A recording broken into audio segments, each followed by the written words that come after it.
قبر کی زیارت کیسے کریں؟ ناظرین، جب ہم قبروں پر جاتے ہیں تو وہاں ہمیں کیا پڑھنا چاہیے؟ وہاں پر ہم جو کچھ پڑھتے ہیں اسے مردوں کو یا اپنے مرحومین کو کس طرح ایصال ثواب کریں؟ یہ ساری باتیں آج میں آپ کو کافی تفصیل سے بتانے والا ہوں۔ ناظرین، ویڈیو میں آپ کو میں 2 باتیں بتانے والا ہوں۔ اگر آپ یہ دونوں باتیں کافی اچھی طرح سے سمجھ جائیں گے تو انشاءاللہ یہ سارے مسئلے آپ کے نزدیک بالکل کلیئر اور واضح ہو جائیں گے۔ سب سے پہلی چیز یہ کہ اللہ کے رسول صلی اللہ تعالیٰ علیہ وسلم نے ہمیں قبروں کی زیارت کرنے کے بارے میں یا قبر پر جانے کا حکم دیا ہے یا نہیں، یا یوں کہہ لیجئے کیا قبر پر جانا یا قبروں کی زیارت کرنا حدیث پاک سے ثابت ہے یا نہیں۔ دوسری چیز، ہم جو کچھ قبر پر جا کے پڑھتے ہیں اسے ہم کس طرح ایصال ثواب کریں یا کس طرح قبر کی زیارت کریں، کیا طریقہ ہوتا ہے۔ مسلمانوں کا ایک طریقہ رہا ہے بہت پرانے زمانے سے کہ وہ جمعرات کو یا جمعہ کو یا پیر شریف کو جب بھی ان کو موقع ملتا ہے وہ قبرستان جاتے ہیں اور اپنے مرحومین کی قبر پر جا کر ایصال ثواب کرتے ہیں، فاتحہ خوانی کرتے ہیں، درود و سلام وغیرہ پڑھتے ہیں۔ اب یہاں پر سب سے پہلے میں آپ کو ایک حدیث پاک سناتا ہوں تاکہ یہ بات بالکل کلیئر ہو جائے کہ کسی کی قبر پر جانا کیسا ہے۔ اللہ کے رسول صلی اللہ تعالیٰ علیہ وسلم نے ارشاد فرمایا، نہیتکم عن زیارت القبور فزوروہا۔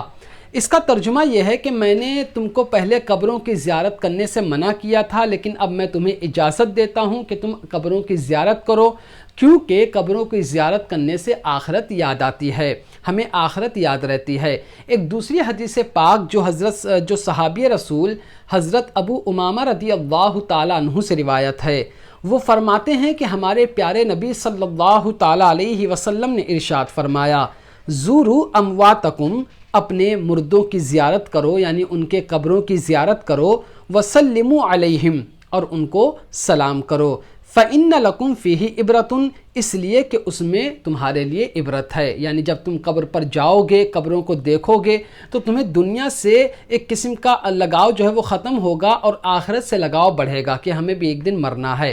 تو اس حدیث پاک سے، دونوں حدیث پاک سے یہ بات بالکل واضح اور کلیئر ہو جاتی ہے کہ مسلمانوں کے لیے، سنیوں کے لیے قبر کی زیارت کرنا یا اپنے ماں باپ، بھائی بہن، کسی رشتہ دار کی قبر پر جانا، یہ حدیث پاک میں ہمیں اس کی اجازت عطا فرمائی گئی ہے۔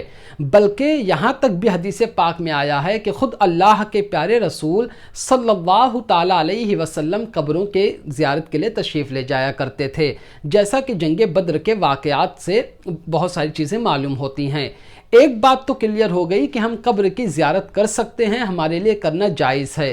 اب دوسری بات کہ ہمیں کس طرح قبر کی زیارت کرنا چاہیے، وہ طریقہ کیا ہے؟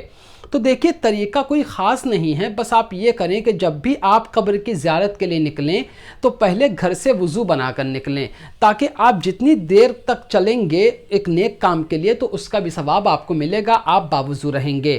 پھر آپ وہاں پر پہنچیں اور سلام کریں، یعنی جہاں پر آپ جا رہے ہیں قبر پر یا قبرستان میں جا رہے ہیں وہاں آپ سلام کریں، کیونکہ حدیث پاک جو میں نے آپ کو پڑھ کر سنائی، اللہ کے رسول صلی اللہ علیہ وسلم نے فرمایا، سلموا علیہم، یعنی ان کو سلام کرو۔ ٹھیک، تو آپ سلام کریں۔ سلام کیسے کرنا ہے وہ سن لیجئے، السلام علیکم یا اہل القبور یغفر اللہ لنا ولکم انتم سلفنا ونحن بالاثر۔ اس کا ترجمہ یہ ہے کہ اے قبر والو، تم پر اللہ کی سلامتی نازل ہو، اللہ تمہاری اور ہماری مغفرت فرمائے، تم پہلے پہنچ گئے، ہم تمہاری بعد قبروں میں آنے والے ہیں۔ اگر آپ اتنا لمبا سلام نہیں کر سکتے تو آپ صرف اتنا بول دیجئے، السلام علیکم یا اہل القبور، یعنی اے قبر والو تم پر اللہ کی سلامتی نازل ہو۔ یہ بھی نہیں بول سکتے تو صرف السلام علیکم بول دیں۔ اس کے بعد آپ قبر کے پاس جائیں اور ہاتھ باندھ کر، جیسے ہم نماز میں کھڑے ہوتے ہیں اس طرح ہاتھ باندھ کر آپ کھڑے ہو جائیں۔ اس کے بعد آپ کو جو بھی یاد ہے، درود پاک، سورہ فاتحہ، سورہ اخلاص، آیت الکرسی شریف، قرآن پاک کی کوئی آیت ہوگی، قرآن پاک کی کوئی سورت ہوگی، تسبیحات وغیرہ جو بھی آپ کو یاد ہے آپ وہاں پر زور آواز سے پڑھیں، تیز آواز سے پڑھیں، تاکہ مردے جو قبر میں آرام کر رہے ہیں وہ آپ کی آواز کو سنیں، کیونکہ وہ سنتے ہیں۔ پھر آپ نے جو کچھ پڑھا ہے اس کو ایصال ثواب کر دیں۔ مثال کے طور پر آپ اپنے ماں باپ کی قبر پر گئے تو آپ نے جو کچھ پڑھا وہ اس طرح ایصال ثواب کریں کہ یا اللہ جو کچھ میں نے پڑھا ہے اس کا ثواب میرے ماں باپ کی روح کو پہنچا دے۔ اس کے علاوہ بھی آپ جو کچھ کہہ سکتے ہیں، کیونکہ دعا نام رٹنے کا نہیں ہے بلکہ دعا نام ہے اس آواز کا جو دل سے زبان پر آتی ہے، جیسا کہ میں نے بارہا آپ کو بتایا ہے۔ تو دو باتیں بالکل واضح ہو گئی کہ قبر پر جانا بھی ہمارے لیے جائز ہے، قبروں کی زیارت کرنا بھی جائز ہے۔ اس کا ایک بہت بڑا فائدہ یہ ہے کہ ہمیں آخرت کی یاد آتی ہے، اور دوسری چیز کہ ہمیں قبر پر کس طرح جانا چاہیے، وہاں کیا پڑھنا چاہیے، اور وہاں پر ہم کیسے ایصال ثواب کریں۔ قبروں پر جا کے وہاں پہ ایصال ثواب کرنے کے بارے میں میں نے بہت سی ویڈیوز بنائی ہیں، آپ جا کر میرے چینل پر دیکھ سکتے ہیں۔ امید کرتا ہوں ساری باتیں آپ کافی اچھی طرح سے سمجھ گئے ہوں گے۔ تو آج کی ویڈیو میں صرف اتنا ہی۔ السلام علیکم۔